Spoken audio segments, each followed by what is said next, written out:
या सिनेमातनं लोकांना हे लक्षात येईल, कारण ज्यावेळेस इमर्जन्सी लागली, माझे वडील 2 वर्ष इमर्जन्सी जेलमध्ये होते, मी फार लहान होतो, 5-6 वर्षाचा होतो, पण आमच्या नंतरच्या पिढीला इमर्जन्सी काय माहिती नाही.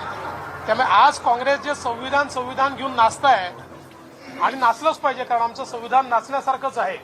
इतकं मोठं संविधान, महान संविधान आमचं आहे, पण त्याच काँग्रेसने त्याच संविधानाची हत्या करून या देशाला एक बंदीशाळा केलं होतं.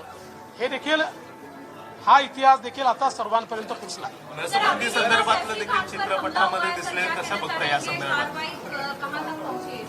कि इसके बारे में पुलिस ने आपको सारी जानकारी दी हुई है. ये किस प्रकार का हमला है, इसके पीछे क्या है, किस प्रकार की मंशा से ये हुआ, ये सारी चीजें आपके सामने आ चुकी हैं. पोलिसांनी त्या संदर्भातली सगळी माहिती आपल्याला दिलेली आहे. याच्या पाठीमागे कशा प्रकारचा मोटिव्ह असू शकतो हे देखील आपल्याला त्यांनी सांगितलेलं आहे. कुठून ते आले हे देखील सांगितलेलं आहे. याच्यात पूर्ण कारवाई चालली आहे.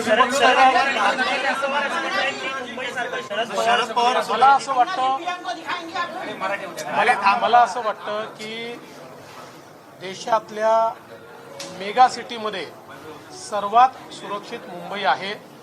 हे खरं आहे की कधी कधी काही घटना घडतात, त्याला गंभीरतेने देखील घेतलं पाहिजे, पण केवळ त्या घटनांमुळे मुंबई असुरक्षित आहे असं म्हणणं हे याकरता योग्य होणार नाही. की याने मुंबईची प्रतिमा देखील खराब होते, पण ते अधिक सुरक्षित राहिलं पाहिजे या दृष्टीनं निश्चित सरकार प्रयत्न करेल.